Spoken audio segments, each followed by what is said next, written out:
차가운 감방 바닥, 지독한 악취가 코를 찌르는 어두컴컴한 공간에서 한 여인이 짐승처럼 울부짖고 있습니다. 몸은 자신의 배설물과 오물로 뒤덮여 있고 뼈만 앙상하게 남은 손가락으로 벽을 긁어댑니다. 마지막 남은 이성마저 아편에 대한 끔찍한 갈망과 금단 증상으로 타들어가고 있습니다. 그녀는 고통 속에 소리를 지르다가 문득 알아들을 수 없는 영어로 무언가를 중얼거리기도 하고 낄낄거리며 웃기도 합니다. 주변의 죄수들은 물론 교도관들조차 그녀를 미친 여자 취급하며 외면합니다. 그런데 만약 이 비참하고 더러운 여인이 불과 몇 년 전까지만 해도 수억 인구의 정점에 섰던 중국의 마지막 황후 왈룽이었다면 믿으시겠습니까? 화려한 봉황의 관을 쓰고 자금성의 주인이 되었던 그녀가 어째서 이름조차 없는 공동묘지에 버려지게 된 것일까요? 이것은 한 제국이 무너지는 거대한 소용돌이 속에서 가장 높은 곳에서 가장 낮은 곳으로 추락한 한 여성의 충격적이고도 슬픈 이야기입니다. 1911년 신해혁명으로 청나라는 멸망했습니다. 중국은 중화민국이라는 공화국이 되었죠.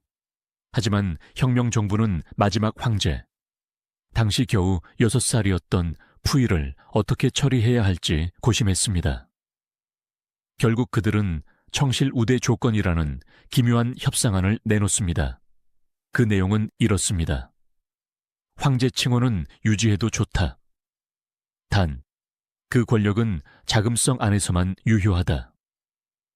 한마디로 자금성이라는 거대한 감옥 안에서는 당신을 황제로 대우해 주겠다는 겁니다. 바깥 세상은 총과 자동차가 오가는 공화국이지만 자금성 성벽 안에서는 여전히 수천 명의 내시와 궁녀들이 황상을 모시는 기괴한 작은 조정이 유지되고 있었습니다. 모든 것이 연극이었다. 그러나 그 연극을 진심으로 믿은 자들이 있었다. 바로 푸이의 어머니 역할을 하던 선대 황제의 후궁들, 즉 태비들이었습니다. 그들은 무너진 제국의 마지막 자존심을 붙들고 있었고 16살이 된 푸이에게 결혼을 시켜야 한다고 생각했습니다. 황실의 대를 이어야 한다는 이미 아무 의미 없어진 명분을 내세우면서 말입니다. 그들에게 이 결혼은 정치였습니다. 16살의 소년 황제 푸이는 이 모든 것에 아무런 관심이 없었습니다. 그는 자전거 타기, 전화기 수리하기, 그리고 자신의 스승인 영국인 레지널드 존스턴과 서양 문물을 탐닉하는 데만 빠져 있었습니다. 하지만 태비들의 성화는 굳건했습니다. 황제는 결혼해야 한다. 이 기괴한 유령 제국의 정치적 필요성 때문에 텐진에서 재즈를 듣던 왈룽의 삶이 통째로 빨려 들어가게 된 것입니다. 1906년 왈룽은 베이징의 최고위급 만주족 귀족 가문에서 태어났습니다. 그녀의 아버지 롱위안은 청나라 국내부대신을 지낸 고위 관료였지만 당시로서는 상상하기 힘들 정도로 진보적인 인물이었습니다. 그는 여성도 남성과 동등하게 교육받아야 한다는 신념을 가졌습니다. 왈룽의 어머니는 그녀를 낳고 산요결로 일찍 세상을 떠났지만 그녀의 계모 헝샹은 왈룽을 친딸처럼 아끼며 서양식 교육을 적극 지원했습니다. 왈룽의 집안은 텐진의 조계지에 있었습니다. 그곳은 사실상 중국 속의 작은 유럽이었죠. 왈룽은 그곳의 미국인 선교사 학교에 다녔습니다. 그녀는 그저 영어 단어를 배운 것이 아니었습니다. 그녀는 서양의 사고방식을 흡수했습니다. 남녀가 동등하게 토론하고 자신의 의견을 말하며 피아노로 쇼팽을 연주하고 최신 유행의 드레스와 재즈 음반을 탐독했습니다. 그녀의 발은 전족의 고통에서 자유로웠고 그녀의 정신은 봉건적인 굴레에서 벗어나 있었습니다.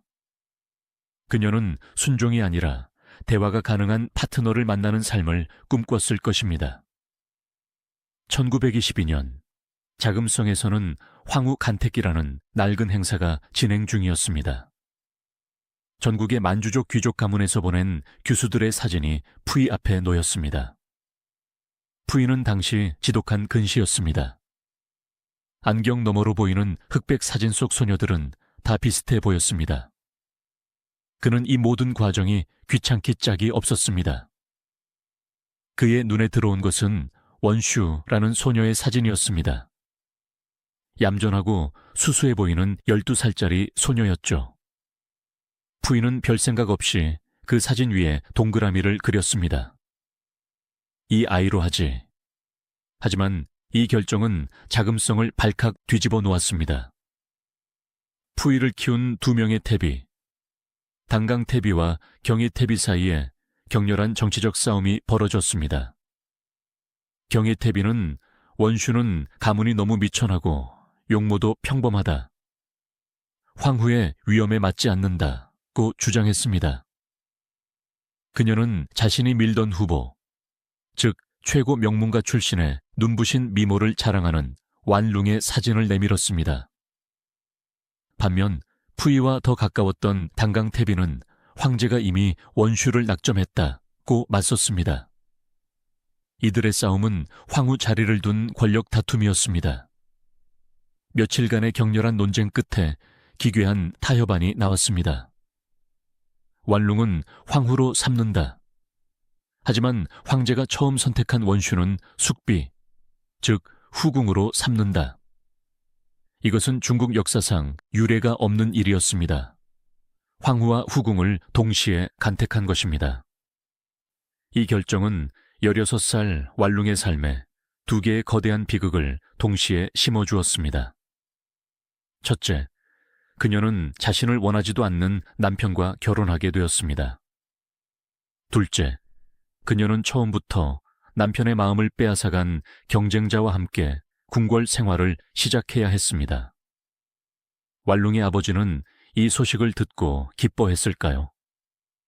어쩌면 황후의 아버지라는 명예에 취했을지도 모릅니다. 하지만 그가 그토록 공들여 가르쳤던 근대성이 딸을 가장 정은대적인 굴레 속으로 밀어넣는 순간이었습니다. 1922년 12월 1일, 완룽의 결혼식은 중국 역사상 마지막 황실 국혼이었습니다. 이 결혼식은 그 자체로 거대한 역설이었습니다. 이미 망해버린 제국은 자신들의 마지막 남은 돈과 자존심을 끌어모아 세상에서 가장 화려한 연극을 무대에 올렸습니다. 결혼식은 새벽녘, 가장 어두운 시간에 시작되었습니다.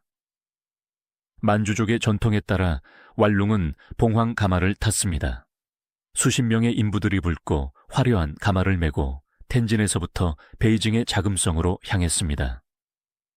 황후에게만 허락된 특권. 자금성의 정문이자 황제만이 드나들 수 있는 오문과 태화문의 중앙문이 그녀를 위해 단 한 번 열렸습니다. 그녀는 노란색 비단에 용과 봉황이 수놓아진 화려한 홀레복을 입고 있었습니다. 공화국 정부의 고위 인사들, 각국 외교관들이 이 기묘한 행렬을 지켜봤습니다.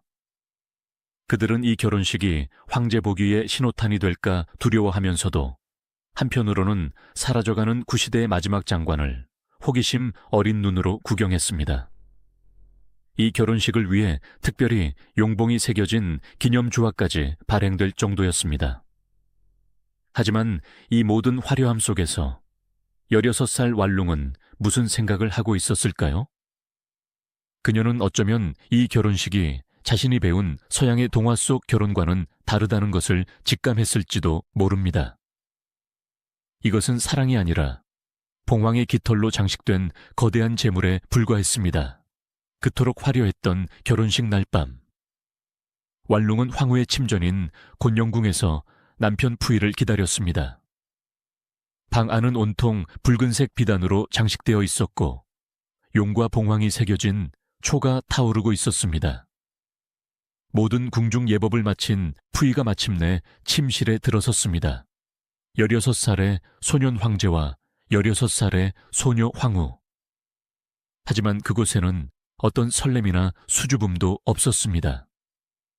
푸이는 낯설고 어색한 분위기를 견디지 못했습니다.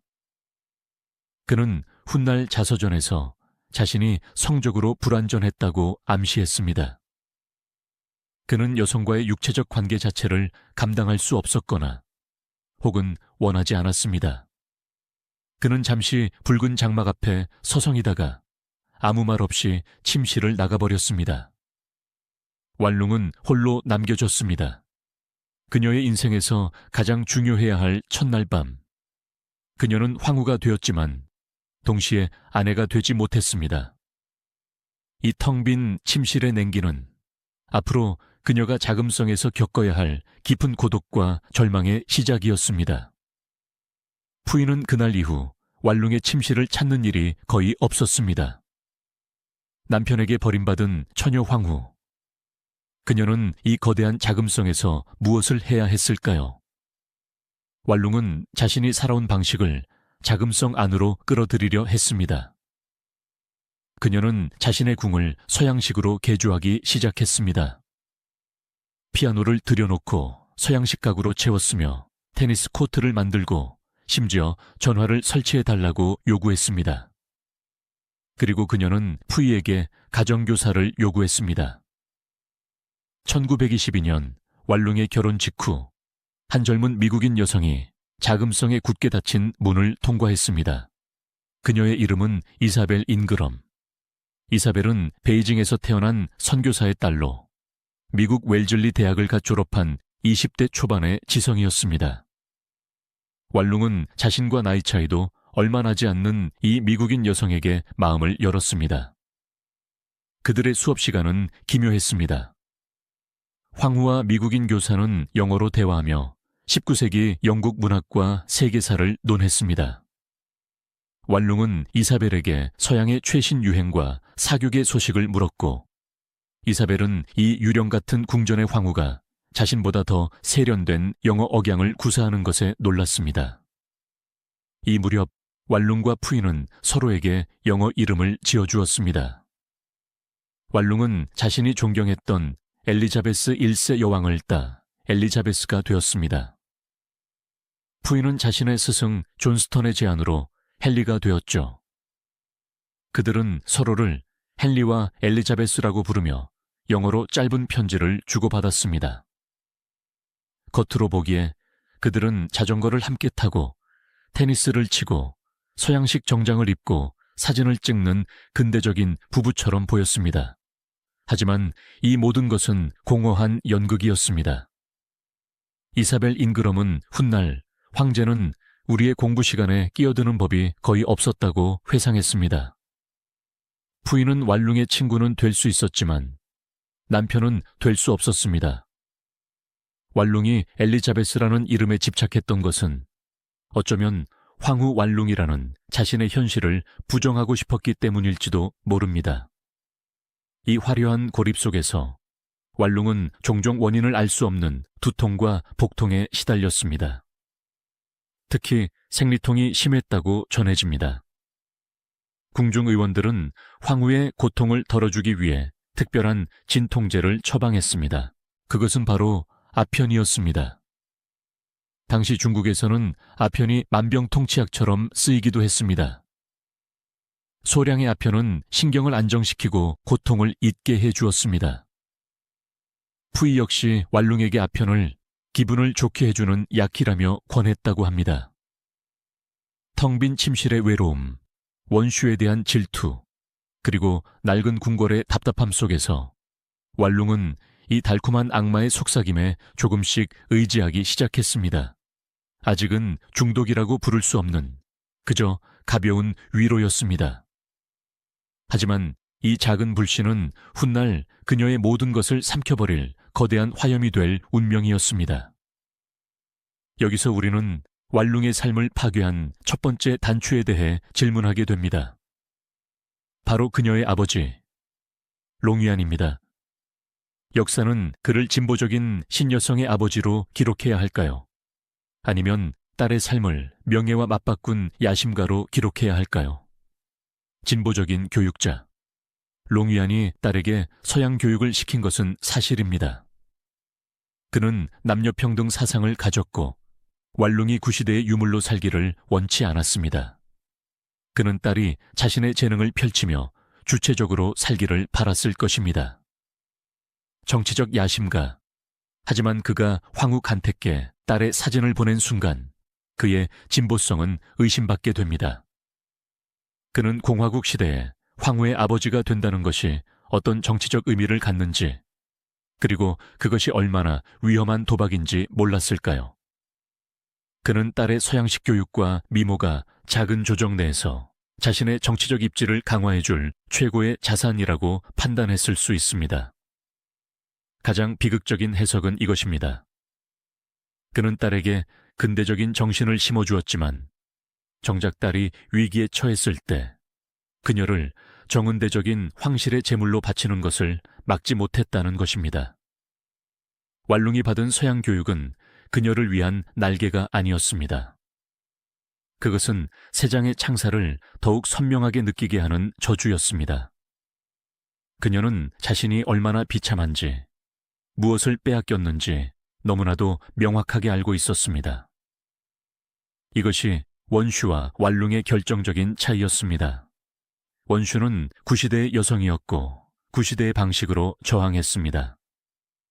하지만 왈룽은 근대적인 여성이었지만 저항할 방법조차 찾지 못하고 스스로를 파괴하는 길을 택하게 됩니다. 그녀의 교육은 그녀의 비극을 더욱 가속화시켰습니다. 1922년부터 1924년까지 왈룽이 자금성에서 보낸 이 2년은 어떤 의미였을까요? 그것은 무너진 제국의 마지막 불꽃놀이였습니다. 헨리와 엘리자베스가 자전거를 타고 이사벨 잉그럼과 레지널드 존스턴이 궁을 드나들던 이 시기는 어쩌면 푸이와 왈룽의 삶에서 가장 기묘하고도 평화로웠던 순간이었을지도 모릅니다. 그들은 황제와 황후라는 역할극에 심취해 성벽 밖의 거친 세상을 잠시 잊을 수 있었습니다. 하지만 이 연극은 곧 막을 내릴 시간이 다가오고 있었습니다. 왈룽은 이 2년 동안 황후라는 지위를 얻었지만 한 인간으로서 3가지를 잃었습니다. 첫째, 그녀는 남편의 사랑을 잃었습니다. 둘째, 원슈라는 라이벌의 존재로 인해 인간적인 질투와 분노에 사로잡히기 시작했습니다. 셋째, 아편이라는 위험한 위로에 발을 들였습니다. 1924년 10월, 군벌 펑유샹 풍유샹, 이 베이징을 점령했습니다. 그는 자금성 안에 이 기괴한 유령 제국을 더 이상 용납하지 않았습니다. 군인들이 궁궐에 들이닥쳤고 푸이와 왈룽, 그리고 황실 가족들은 모든 것을 버려둔 채 하루아침에 자금성에서 쫓겨났습니다. 왈룽의 미국인 교사 이사벨 잉그럼은 그날을 이렇게 기록했습니다. 그날은 나의 아름다운 중국이 끝난 날이었다. 그들은 장엄한 일격으로 유럽화되고 있다. 그리고 그 일격은 이 나라의 아름다운 영적인 특성을 죽여버렸다. 자금성이라는 황금 세장에서 쫓겨난 왈룽 그녀는 드디어 자유를 얻은 것일까요? 아니요, 그녀는 더 크고 위험한 세장으로 날아가는 중이었습니다. 텐진에서의 짧은 자유, 그리고 곧이어 닥쳐올 만주국이라는 지옥의 문이 그녀를 기다리고 있었습니다. 그녀의 진짜 비극은 이제 막 시작되고 있었습니다. 낡은 제국의 감옥에서 풀려난 왈룽. 그녀는 남편을 따라 중국에서 가장 서구적인 도시 텐진으로 향합니다. 그녀는 이곳에서 엘리자베스라는 이름으로 10대 시절 꿈꿨던 모던걸의 삶을 마음껏 펼치기 시작합니다. 하지만 이 화려한 자유가 실은 그녀를 파멸로 이끄는 신기루였음을 그녀는 깨닫지 못했습니다. 1924년 11월, 군벌 펑이샹의 군대에 의해 자금성에서 쫓겨난 푸이와 왈룽, 그리고 원슈. 그들의 첫 번째 목적지는 자유가 아니었습니다. 그들은 푸이의 아버지인 순친왕의 저택에 사실상 가택 연금되었습니다. 자금성이라는 황금 감옥에서 잿빛 감옥으로 옮겨간 것에 불과했죠. 푸이는 매일같이 불안에 떨었고 왈롱은 이 모든 급작스러운 변화에 정신을 차릴 수 없었습니다. 하지만 푸이의 스승이었던 레지널드 존스턴과 그에게 은밀하게 접근해 온 일본인들의 도움으로 그들은 극적인 탈출을 감행합니다. 1925년 2월 푸이와 왈롱은 몸을 숨겨 베이징을 빠져나와 텐진에 도착합니다. 당시 텐진은 중국에서 가장 기묘한 도시였습니다. 영국, 프랑스, 일본, 이탈리아 등 8개국의 조개지로 쪼개진 곳. 그곳은 중국의 법이 통하지 않는 치외 법권의 섬이었습니다. 각국의 스파이, 망명한 군벌, 부유한 상인, 그리고 푸이와 같은 몰락한 황족들이 뒤섞여 화려하면서도 위험한 분위기를 풍기던 도시. 자, 19살의 왈롱에게 이 도시는 어떻게 보였을까요? 그녀는 16살의 자금성에 갇혔습니다. 3년 만에 처음으로 그녀는 황후가 아닌 한 명의 여성으로서 거리를 활보할 수 있게 되었습니다. 이것은 그녀가 그토록 꿈꾸던 서양이었습니다. 그녀의 발밑에 진짜 자유가 펼쳐진 것 같았습니다. 푸이 일행은 처음에는 텐진의 일본 조개지 장원이라는 호화 저택에 머물렀습니다. 이곳은 사실상 일본 영사관의 감시에 있는 공간이었죠. 하지만 몇 년 후 그들은 더 호화로운 개인 저택인 정원, 영어로는 Quiet Garden으로 이사합니다. 이름은 조용한 정원이었지만 이곳은 곧 텐진 사교계에서 가장 시끄럽고 화려한 무대가 되었습니다.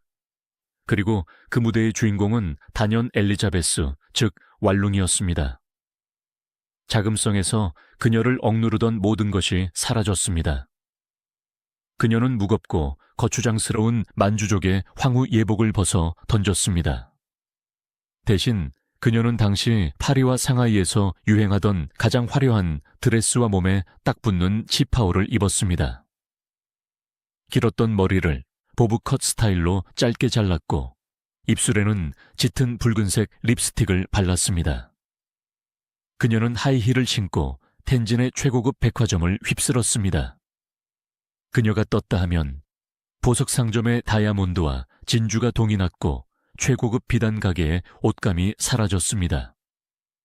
그녀의 사치는 상상을 초월했습니다. 그녀는 사진 찍히는 것을 사랑했습니다. 푸이와 함께 서양식 정장을 입고 찍은 수많은 사진, 테니스 라켓을 들고 활짝 웃는 모습, 최신 유행의 모자를 쓴 채 카메라를 응시하는 세련된 모습. 이 사진들은 텐진의 신문화 잡지 일면을 장식했습니다. 사람들은 비운의 마지막 황후가 보여주는 이토록 세련되고 현대적인 모습에 열광했습니다. 그녀는 단순한 전 황후가 아니라 1920년대 재즈 시대를 상징하는 패션 아이콘이자 셀러브리티였습니다. 그녀는 파티를 열고 댄스홀에서 춤을 췄으며 영화관에서 할리우드 영화를 보았습니다. 그녀는 10대 시절 텐진에서 꿈꿨던 그 삶을 마침내 20대 초반에 완벽하게 누리고 있는 것처럼 보였습니다. 푸이 역시 헨리라는 이름으로 서양식 양복을 입고 최고급 자동차를 수집하며 근대적인 군주의 이미지를 연기했습니다. 이 7년간의 텐진 생활은 겉으로 보기에는 이 몰락한 황실 부부에게 황금기처럼 보였습니다. 하지만 이 모든 화려함은 거대한 신기루에 불과했습니다. 그 화려한 정원 안에서는 무슨 일이 벌어지고 있었을까요?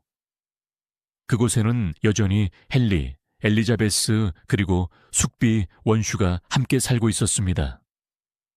자금성에서는 적어도 궁이 나뉘어 있어 마주칠 일이 적었지만 텐진의 저택에서는 한 지붕 아래에서 매일같이 얼굴을 맞대야 했습니다. 이것은 끔찍한 연극이었습니다. 왈룽은 자신이 승자임을 확인받고 싶어 했습니다. 그녀는 푸이의 유일한 아내가 되고 싶었죠.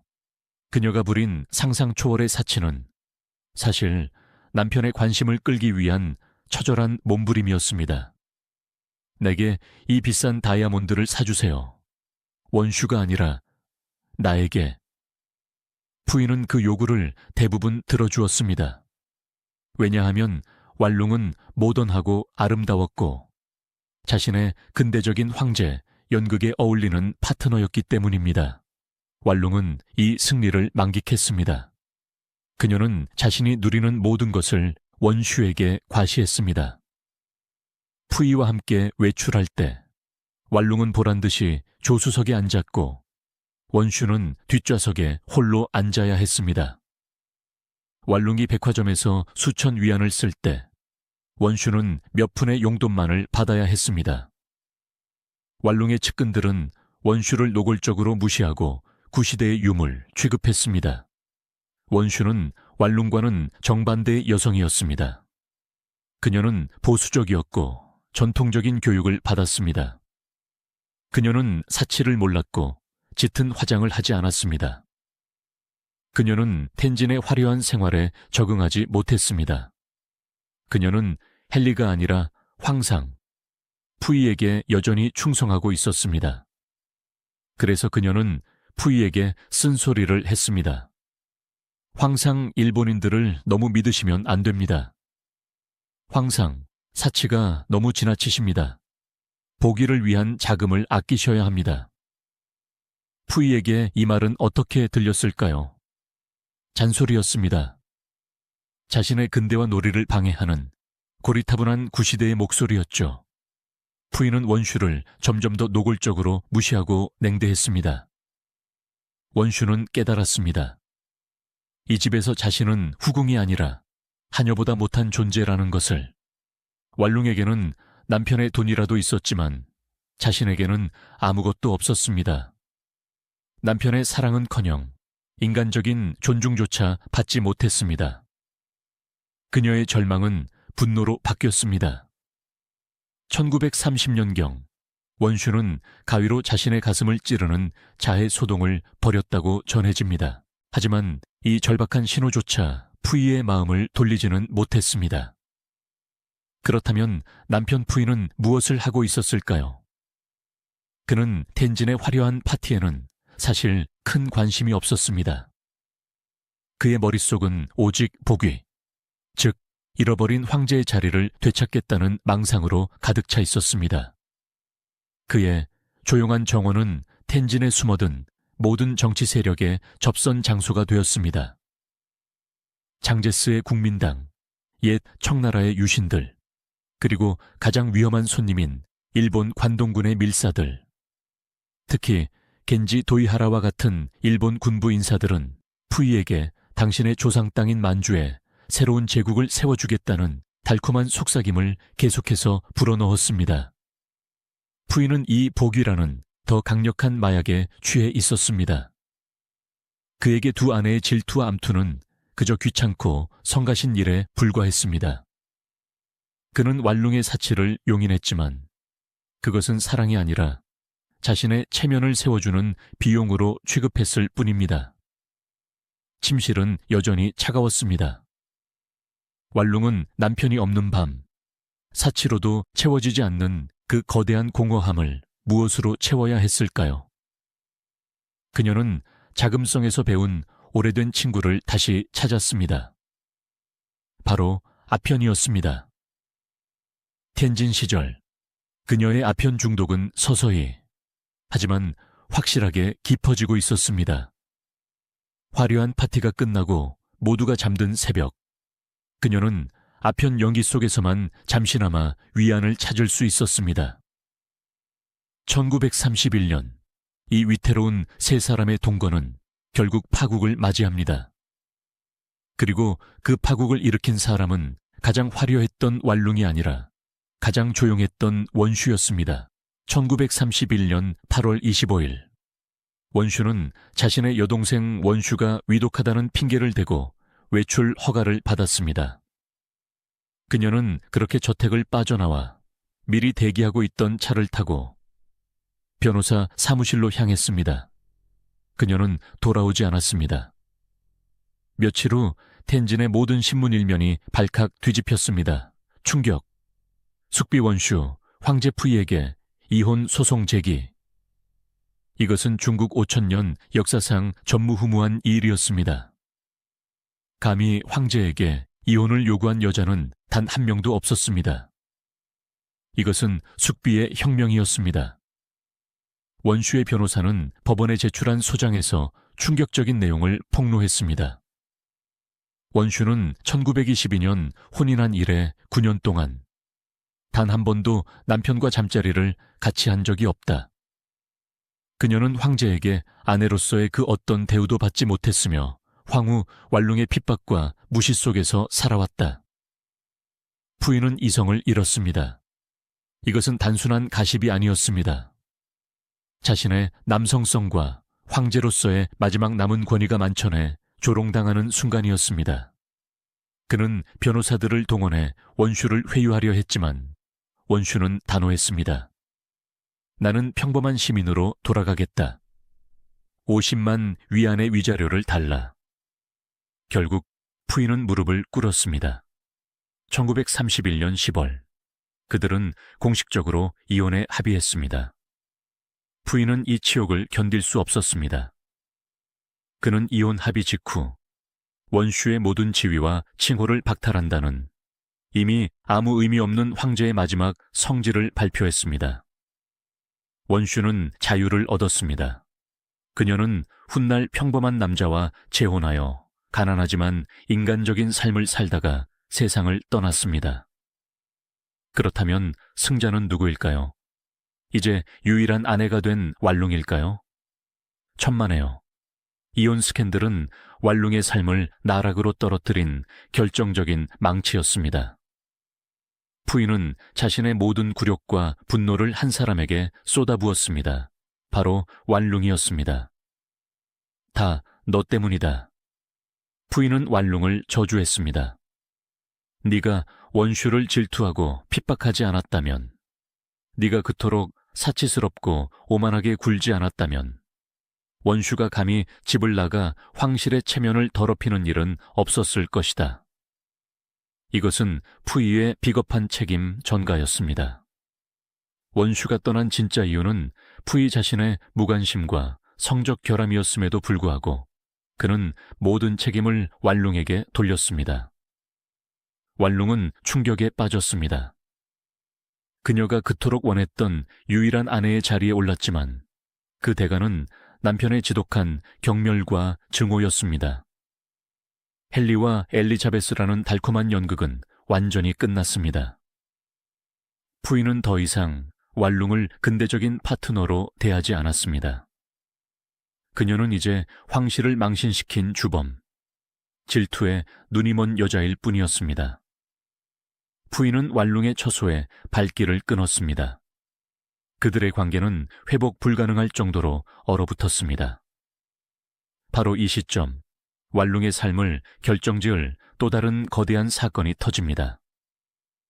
1931년 9월 18일 원슈와의 이혼 소송이 한창이던 그때 일본 관동군이 만주사변을 일으켜 중국의 동북 삼성을 점령했습니다. 푸이의 복위에 대한 망상, 그리고 왈룽에 대한 증오가 일본의 야욕과 정확하게 맞물리는 순간이었습니다. 이혼 스캔들로 남성으로서의 자존심이 산산조각난 푸이. 그는 자신의 얼굴을 되찾아줄 무언가가 절실했습니다. 그때 일본이 그에게 황제의 자리를 제안했습니다. 당신의 조상 땅 만주로 돌아가십시오. 그곳에서 새로운 제국 만주국의 황제가 되십시오.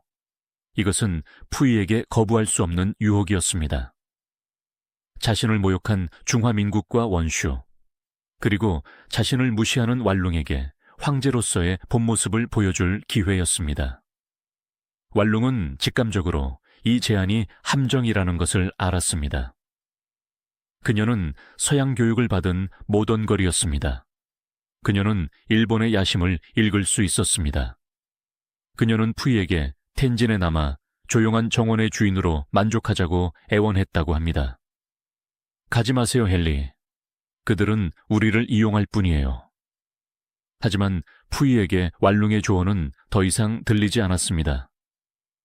오히려 자신을 망신시킨 여자의 방해 공작으로만 여겨졌습니다.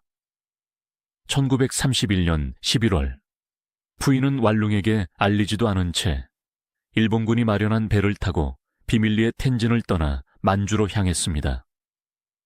왈룽은 텐진에 홀로 남겨졌습니다. 그녀는 이제 황후도 엘리자베스도 아내도 아니었습니다. 그녀는 남편에게 완전히 버림받은 존재가 되었습니다. 그녀는 절망 속에서 텐진을 탈출하려 했지만 일본 헌병대의 감시망을 벗어날 수 없었습니다. 몇 달 후 그녀 역시 일본군에 의해 방황제로 만주로 끌려가게 됩니다. 그녀가 탄 배는 황후의 배가 아니었습니다. 그것은 만주국이라는 거대한 감옥, 그녀의 삶을 완전히 파괴할 지옥으로 향하는 죄수의 배였습니다. 텐진의 7년, 재즈와 다이아몬드, 그리고 아편 연기로 뒤덮였던 신기루는 그렇게 막을 내렸습니다. 남편에게 버림받고 황실을 망신시킨 여자라는 낙인이 찍힌 왈룽 그녀는 텐진을 탈출하려 했지만 결국 일본 헌병대에 붙잡혀 지옥으로 향하는 배에 오릅니다. 그녀가 도착한 만주국의 가짜 황궁. 그곳은 황후의 궁전이 아니라 그녀의 영혼을 완전히 파괴할 거대한 감옥이었습니다. 1931년 말, 남편 푸이가 자신을 버리고 복위라는 망상을 쫓아 만주로 떠난 후 왈룽은 텐진의 조용한 정원에 홀로 남겨졌습니다. 그녀는 공포에 휩싸였습니다.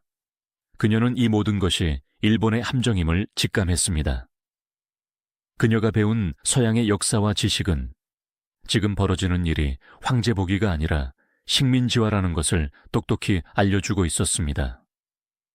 그녀는 탈출을 시도했습니다. 비밀리에 사람을 사서 상하이로 가는 배편을 알아보려 했습니다.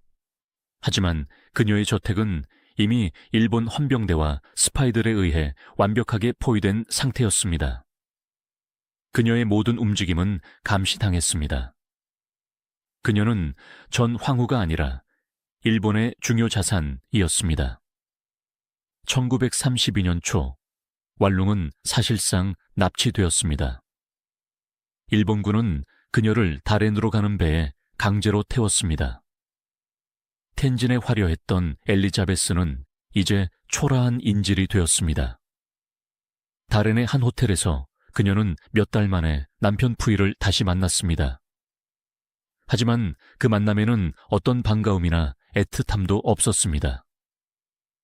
푸이는 이미 만주국 집정이라는 황제도 아닌 애매한 감투를 쓴 꼭두각시였습니다. 그는 원슈의 이혼이라는 치욕을 안겨준 왈룽을 싸늘하게 대했습니다. 당신도 결국 여기까지 끌려왔군. 왈룽은 이 낯선 땅에서 자신을 증오하는 남편과 자신을 감시하는 일본인들 사이에 완벽하게 고립되었습니다. 그녀가 기댈 곳은 단 하나, 짐가방 깊숙이 숨겨온 아편 파이프뿐이었습니다. 1932년 3월, 만주국이라는 괴뢰국이 공식적으로 수립되었습니다. 그들의 수도는 신경이라는 황량한 벌판 위에 급조된 도시였습니다.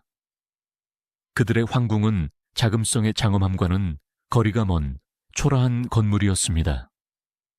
원래는 소금세를 관리하던 관청 건물을 급하게 개조한 곳이었죠. 사람들은 이곳을 위황궁, 즉 가짜 황궁이라고 불렀습니다.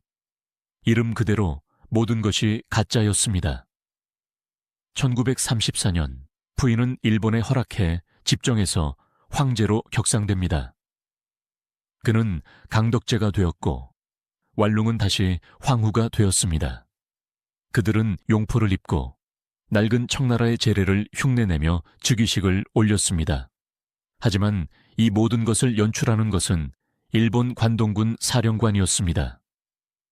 왈룽의 삶은 이제 이 가짜 황궁 안에 완벽하게 갇혔습니다. 그녀의 황후라는 지위는 아무런 권력이 없었습니다. 오히려 족쇄였습니다. 그녀의 침실 밖에는 항상 일본인 시녀들과 관동군이 보낸 감시관들이 대기하고 있었습니다. 그녀가 누구와 만나는지, 무슨 말을 하는지, 심지어 오늘 식사는 얼마나 했는지까지 모든 것이 기록되어 일본군 사령부로 보고되었습니다. 그녀는 궁 밖으로 한 발짝도 나갈 수 없었습니다. 그녀는 몇 번이나 궁을 탈출하려 했습니다. 한 번은 궁궐 담벼락 밑으로 땅을 파서 나가려 했고, 한 번은 석탄 운반 트럭에 숨어 나가려 했습니다. 하지만 번번이 발각되었습니다. 그녀가 탈출을 시도할 때마다 일본군은 푸이를 압박했습니다. 황후 관리를 어떻게 하는 겁니까? 황후가 이토록 경거망동하니 황제의 권위가 서겠습니까? 푸이는 이 모든 것이 왈룽의 잘못이라고 생각했습니다. 그는 자신의 무력함과 일본에 대한 분노를 다시 왈룽에게 쏟아냈습니다. 대체 왜 나를 이토록 창피하게 만드는 거요?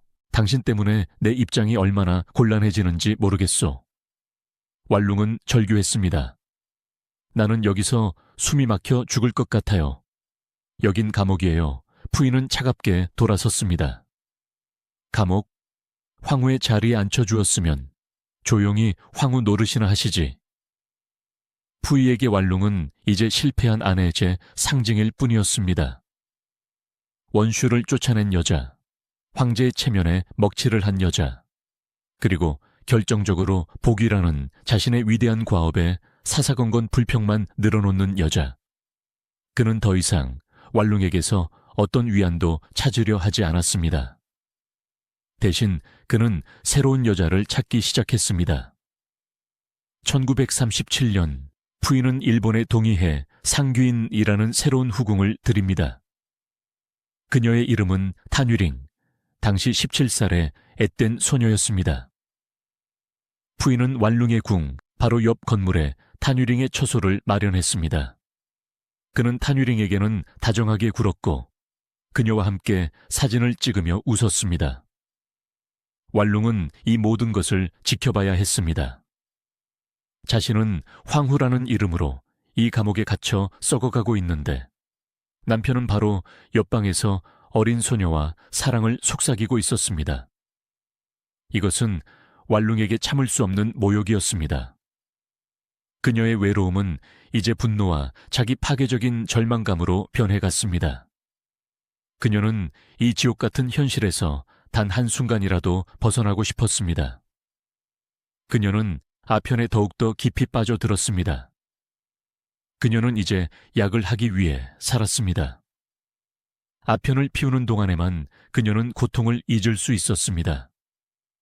그녀의 하루는 아편 연기 속에서 시작해서 아편 연기 속에서 끝났습니다. 그녀는 엄청난 양의 아편을 소비했고 궁의 재정은 그녀의 아편값을 대느라 휘청일 정도였습니다. 푸이는 이것을 방조했습니다. 어쩌면 조장했는지도 모릅니다. 아편에 취한 왈룽은 조용했기 때문입니다.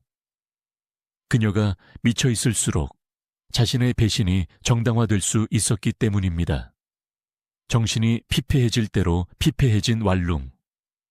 그녀는 남편에게 완벽하게 버림받았습니다.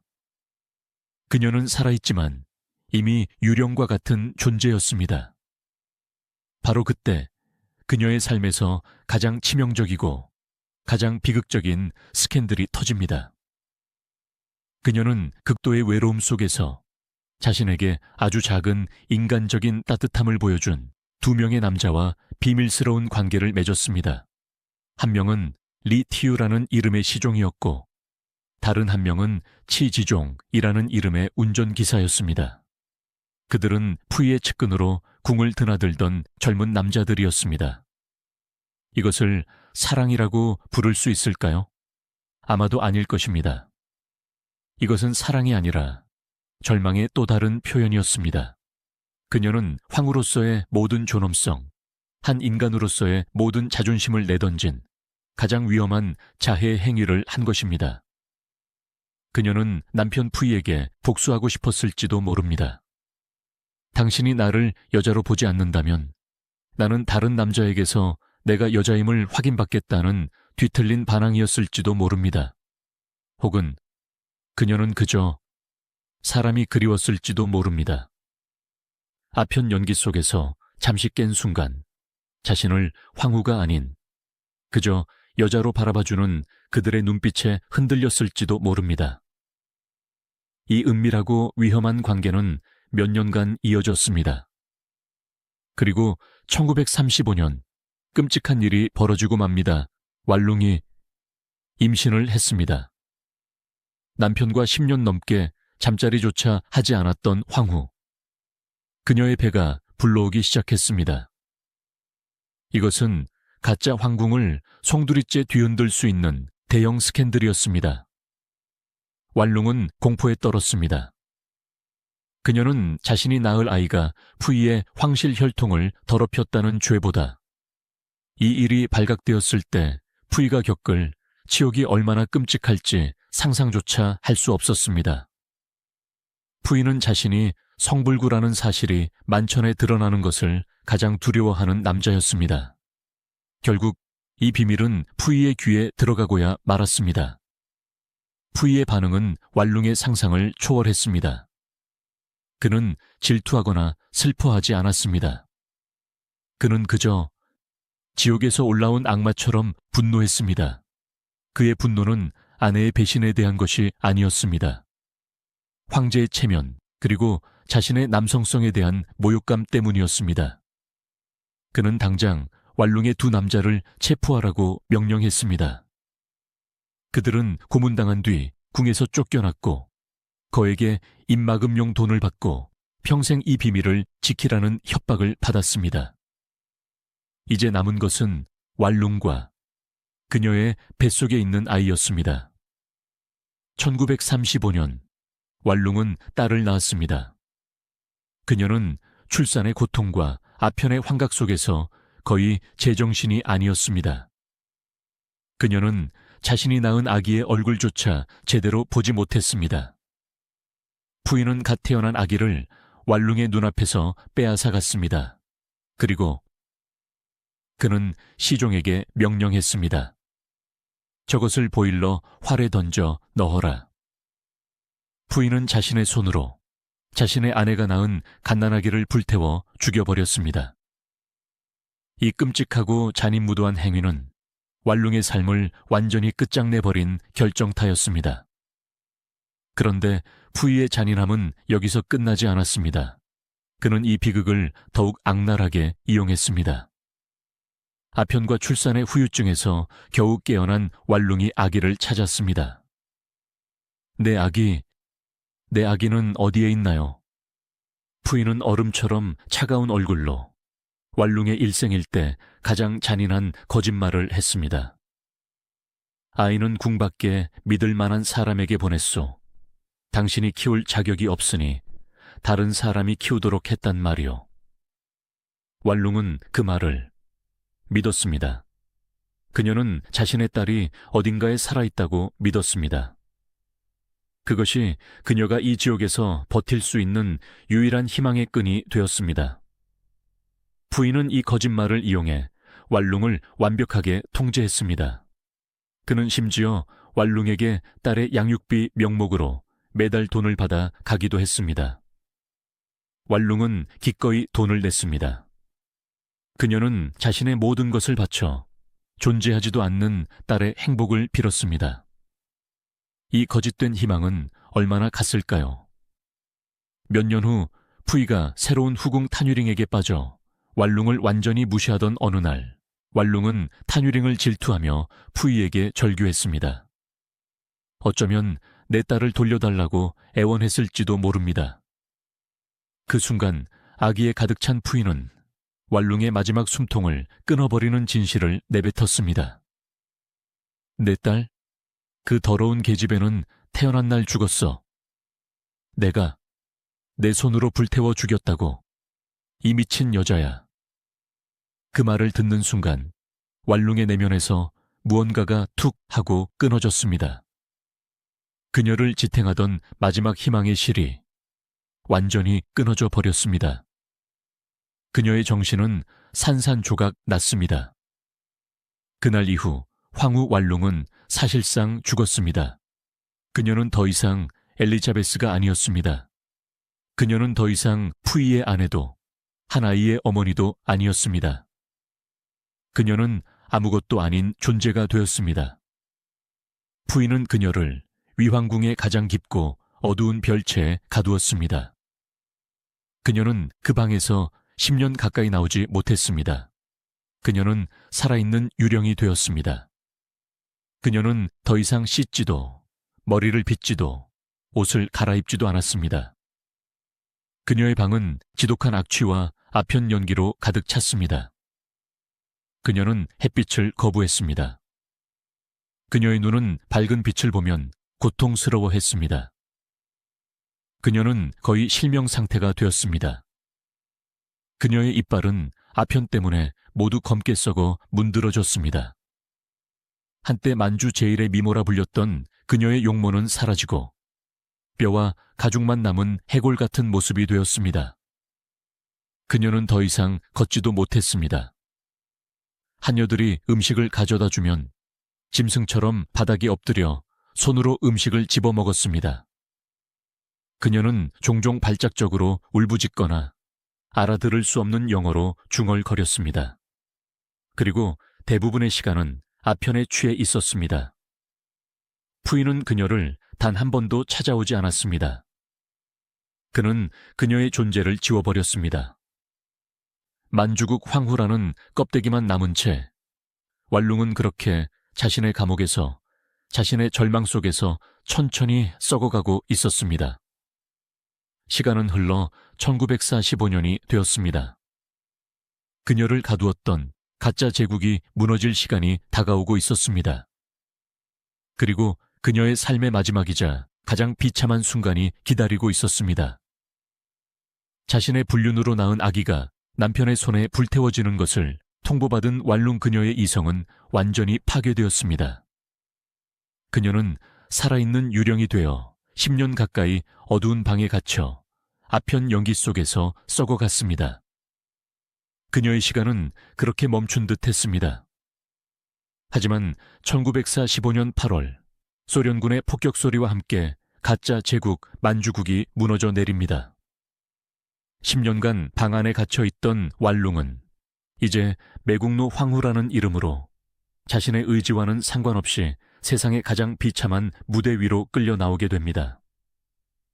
1945년 8월 9일 만주국의 수도 신경은 지옥으로 변했습니다. 소련군이 일본의 관동군을 격파하며 만주로 밀고 들어왔습니다. 도시 위로는 폭격기가 날아다녔고 가짜 황궁을 지키던 일본인들은 공황 상태에 빠졌습니다. 그들이 13년간 유지해온 만주국이라는 거대한 연극 무대가 단 며칠 만에 무너져 내리고 있었습니다. 이 아비규환 속에서 황제 푸이는 단 하나만을 생각했습니다. 탈출. 그는 일본인들에게 매달려 자신만이라도 일본으로 망명하게 해달라고 애원했습니다. 그의 안중에는 황후 왈룽도 다른 후궁들도 그를 따르던 시종들도 없었습니다. 그에게 그들은 이제 거추장스러운 짐에 불과했습니다.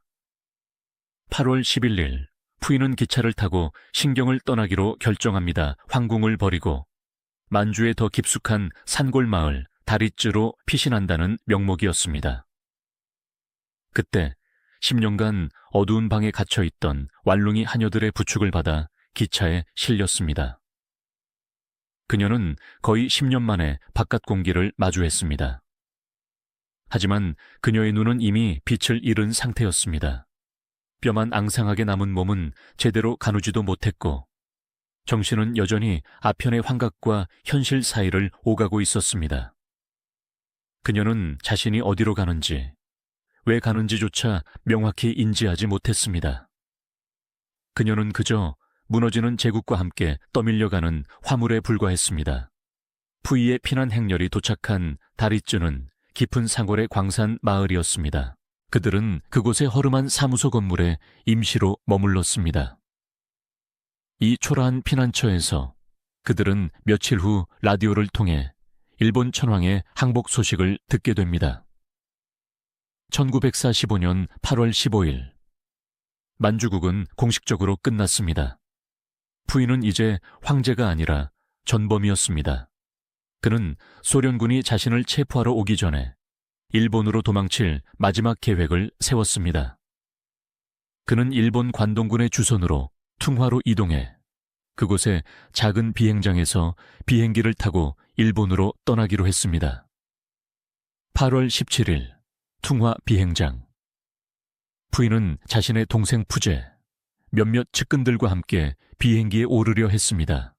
그때 왈룽과 다른 황실 여성들도 그를 따라왔습니다. 하지만 비행기는 너무 작았습니다. 부인은 그녀들을 돌아보며 자신의 일생에서 가장 냉혹한 말을 내뱉었습니다.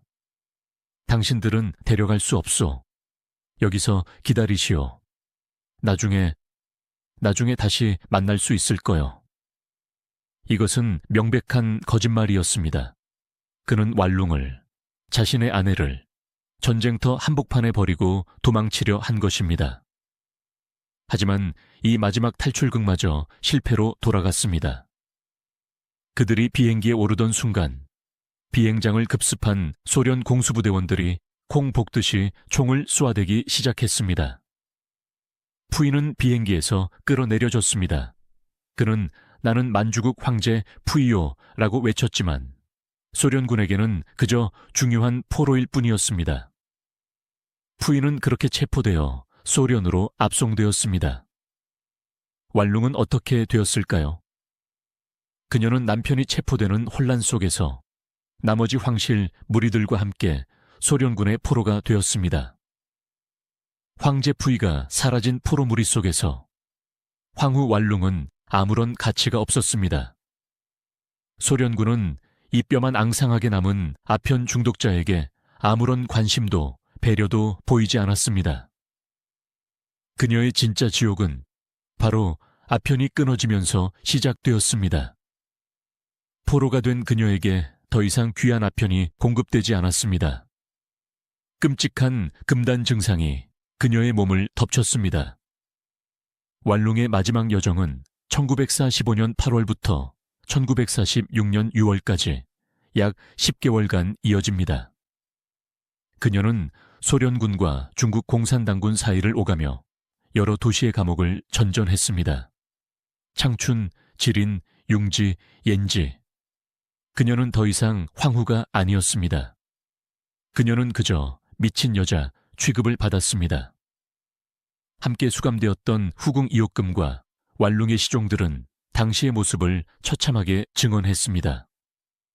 왈룽은 감방 바닥을 굴렀습니다. 아편에 대한 갈망으로 몸이 뒤틀렸고 뼈가 부서지는 듯한 고통에 밤낮없이 비명을 질렀습니다. 그녀는 자신의 머리카락을 쥐어뜯고 벽에 머리를 찧었습니다. 그녀의 이성은 완전히 사라졌습니다. 그녀는 대소변을 가리지 못했습니다. 그녀의 몸은 자신의 배설물과 오물로 뒤덮였습니다. 그녀는 밥을 주어도 먹지 못했습니다. 앙상하게 마른 손으로 음식을 움켜쥐었다가 그대로 바닥에 내동댕이 쳤습니다. 때때로. 그녀는 잠시 제정신이 돌아온 듯 중얼거렸습니다. 나는 황후가 아니야. 나는 그냥 엘리자베스야. 혹은 자신을 끔찍하게 파괴한 남편 푸이의 이름을 부르며 저주를 퍼붓기도 했습니다. 하지만 대부분의 시간 그녀는 그저 알아들을 수 없는 소리로 울부짖었습니다. 교도관들과 다른 죄수들은 그녀를 혐오했습니다. 그들에게 왈룽은 매국노 황후이자 더러운 아편쟁이일 뿐이었습니다. 그녀가 비명을 지를 때마다 교도관들은 욕설을 퍼부었고 다른 죄수들은 그녀에게 오물을 던지기도 했습니다. 그녀와 함께 수감되었던 푸이의 동생 푸제의 아내 사가 히로는 훗날 이렇게 회고했습니다. 만약 황후마마께서 조금이라도 제정신이셨다면 이 치욕을 견디지 못하고 스스로 목숨을 끊으셨을 겁니다. 하지만 왈룽은 이미 스스로 목숨을 끊을 이성조차 남아있지 않았습니다. 그녀는 그저 고통 속에서 숨만 붙어있는 생물이 되어가고 있었습니다. 1946년 봄, 왈룽의 상태는 최악에 달했습니다. 그녀는 결국 지린성 옌지의 한 감옥 독방으로 옮겨졌습니다. 아무도 그녀를 돌보지 않았습니다. 그녀는 더 이상 비명을 지를 기력도 없었습니다. 그녀는 어둡고 축축하며 지독한 악취가 풍기는 감방 바닥에 누워 천천히 죽어가고 있었습니다. 그녀는 완전히 실명했습니다. 썩어버린 이빨은 모두 빠져버렸습니다. 그녀는 죽기 직전 마지막 힘을 다해 무언가를 중얼거렸다고 합니다.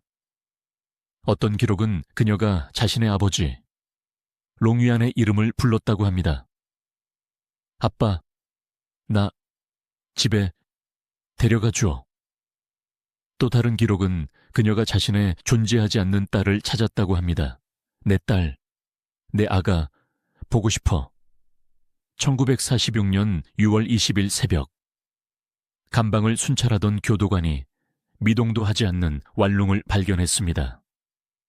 그녀는 차가운 감방 바닥에 자신의 오물더미 속에서 숨을 거둔 채였습니다.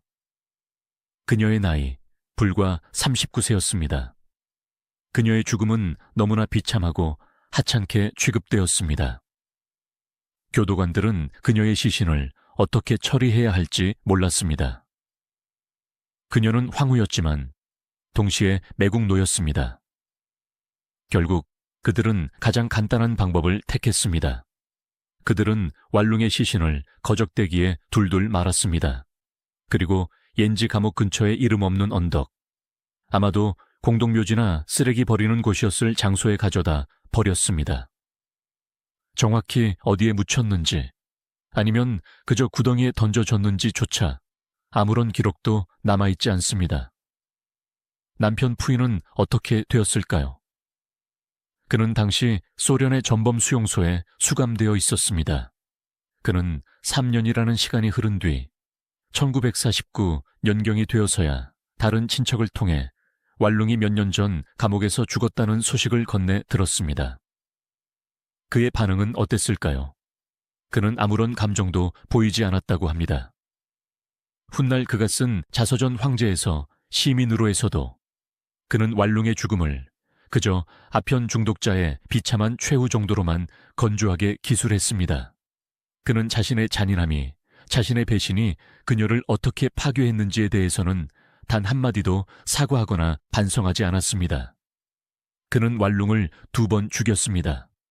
한 번은 가짜 희망으로 그녀의 정신을 파괴했으며 마지막은 무관심으로 그녀의 존재 자체를 역사 속에서 지워버렸습니다. 그렇게 중국의 마지막 황후는 흔적도 없이 사라졌습니다. 수십 년이 흐른 2006년, 왈룽의 남동생 거부로 룬치의 간절한 요청으로 중국 정부는 그녀의 영혼을 부르는 초혼장을 허락했습니다. 그녀의 시신을 찾을 수 없었기에 그녀가 생전에 사용했던 거울 등 유품 몇 점을 관에 넣어 베이징 외곽의 청나라 황실 묘역에 가묘를 만들었습니다. 아이러니하게도 그 무덤은 그녀가 그토록 증오했던 남편 푸이의 무덤 바로 곁이었습니다. 그녀는 죽어서도 자신을 파괴한 남자의 곁을 벗어날 수 없었습니다. 왈룽의 이야기는 단순한 한 여성의 비극적인 삶, 그 이상입니다. 그것은 한 시대가 수천 년을 이어온 거대한 제국이 얼마나 허무하고 끔찍하게 붕괴하는지를 보여주는 가장 고통스러운 증언입니다. 그녀는 근대에 태어났지만 봉건의 굴레에 갇혔고 황후가 되었지만 아내가 되지 못했으며 어머니가 되었지만 자식을 잃었습니다. 그녀는 시대의 희생양이었습니다. 동시에 자신을 파괴한 남편의 가장 큰 희생양이었습니다. 1946년 6월 20일, 옌지의 차갑고 더러운 감방 바닥에서 왈룽은 숨을 거두었습니다. 39세였습니다. 그녀의 시신은 거적대기에 말려 이름 없는 언덕에 버려졌습니다. 중국의 마지막 황후는 그렇게 아무도 모르게 사라졌습니다. 왈룽의 비극은 끝이 났습니다. 하지만 그녀를 이 지옥으로 몰아넣었던 사람들의 이야기는 아직 끝나지 않았습니다. 그녀를 버리고 도망쳤던 남편 푸이는 어떤 최후를 맞이했을까요? 그녀의 경쟁자였던 원슈는 과연 행복했을까요? 그리고 수십 년이 흐른 뒤 역사는 왜 이 잊혀진 황후를 다시 불러내려 하는 것일까요? 왈룽이 옌지의 이름 없는 구덩이에 버려졌을 때 그녀의 삶을 망가뜨린 사람들은 각기 다른 운명을 맞이하고 있었습니다. 왈룽의 남편 푸이는 어떻게 되었을까요? 그는 소련의 포로로 잡혀가 5년간 특별 교육을 받았습니다. 1950년 그는 중국으로 송환되어 푸순전범 관리소에 수감되었습니다. 그는 더 이상 황제가 아니었습니다. 그는 전범번호 981번이었습니다.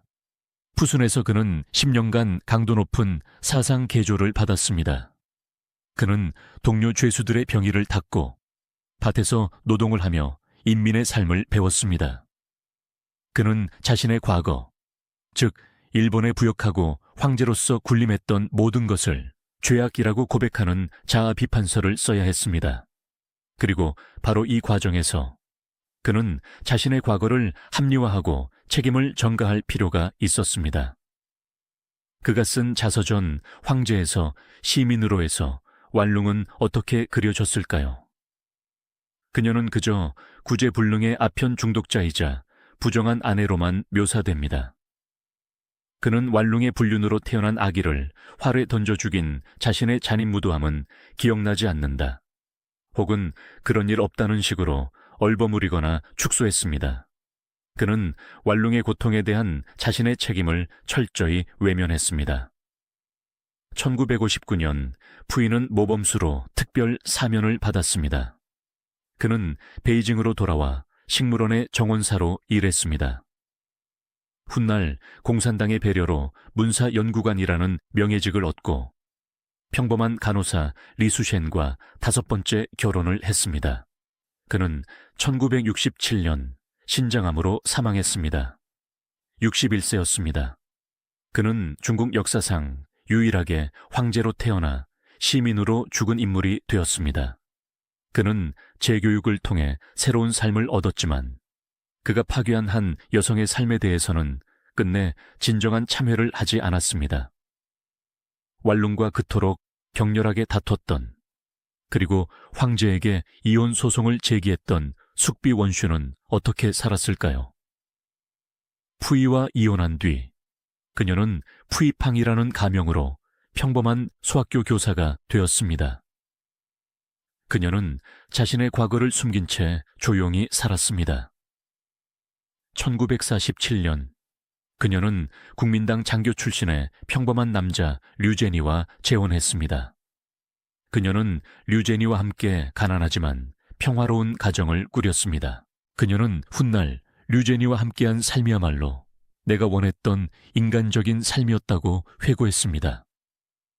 그녀는 1953년 심장마비로 조용히 세상을 떠났습니다.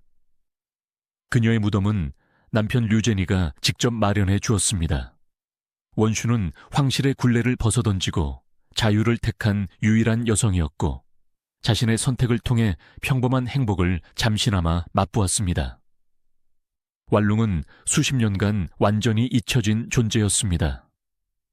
중국 공산당에게 그녀는 봉건 황후이자 매국노의 아내였기에 기억될 가치가 없었습니다.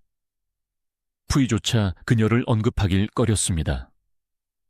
그녀의 시신은 끝내 발견되지 않았습니다.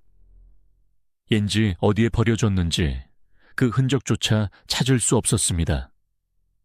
시간이 흘러 2000년대 중국이 경제적으로 성장하고 과거의 역사를 다시 돌아보게 되면서 마지막 황후 왈룽의 비극적인 삶이 재조명되기 시작했습니다. 그녀의 유일한 혈육이었던 남동생 거부로 룬치는 평생 누나의 시신을 찾기 위해 노력했습니다. 그는 누님은 시대의 희생자였다. 적어도 그녀의 영혼이라도 편히 쉴 곳이 있어야 한다고 호소했습니다. 마침내 2006년 10월 왈룽이 세상을 떠난 지 60년 만에 중국 정부는 그녀의 영혼을 위한 장례식을 허락했습니다. 시신이 없었기에 그녀가 생전에 사용했던 송어울 하나를 유품으로 삼았습니다. 이 거울에 그녀의 영혼이 깃들기를 바라며 초훈장이라는 이름의 장례식이 거행되었습니다. 왈룽의 영혼은 베이징 외곽, 청나라 마지막 황제들의 무덤이 있는 청서릉으로 향했습니다. 그리고 그녀의 제가 안치된 곳은 아이러니하게도 1995년에 이장된 남편 푸이치의 무덤 바로 곁이었습니다. 황후 왈룽지묘. 그녀는 죽어서야 황후라는 이름을 되찾았지만 살아서 그토록 벗어나고 싶어 했던, 그리고 자신을 파괴했던 남자의 곁으로 다시 돌아가야 했습니다. 이것은 화해일까요? 아니면 끝나지 않은 비극의 연장선일까요? 오늘 우리는 중국의 마지막 황후 왈룽의 삶을 길게 따라왔습니다. 16살 재즈를 듣고 영시를 읽던 모던걸이었던 소녀. 그녀는 황후라는 자신에게 맞지 않는 화려한 옷을 입고 봉건제도의 마지막 무대에 섰습니다. 그녀는 근대에 태어났지만 정은대의 감옥에 갇혔습니다. 그녀는 황후가 되었지만 아내가 되지 못했습니다. 그녀는 어머니가 되었지만 자식을 지켜내지 못했습니다. 그녀를 파괴한 것은 무엇일까요? 그녀를 짓밟은 시대의 관계일까요? 그녀의 곁에서 아편을 권하고 그녀의 아기를 불태우고 그녀를 전쟁터에 버리고 도망간 남편 푸이의 잔인함일까요? 아니면 그 모든 고통 속에서 저항 대신 아편이라는 도피처를 택한 그녀 자신의 나약함이었을까요? 아마도 그 모든 것이 합쳐져 그녀의 삶을 이토록 끔찍한 비극으로 몰고 갔을 것입니다.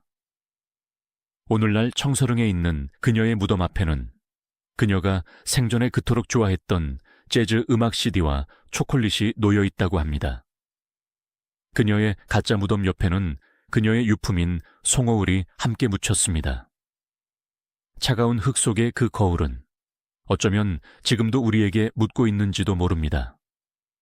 화려한 새장 속에 갇힌다는 것, 가장 가까운 사람에게 존재를 부정당한다는 것, 그리고 한 인간의 존엄성이 시대와 타인에 의해 어디까지 무너질 수 있는지를 말입니다. 그녀의 이름은 왈룽, 아름다운 용모라는 뜻이었지만 그녀의 삶은 역사상 가장 슬픈 얼굴로 우리에게 남아 있습니다.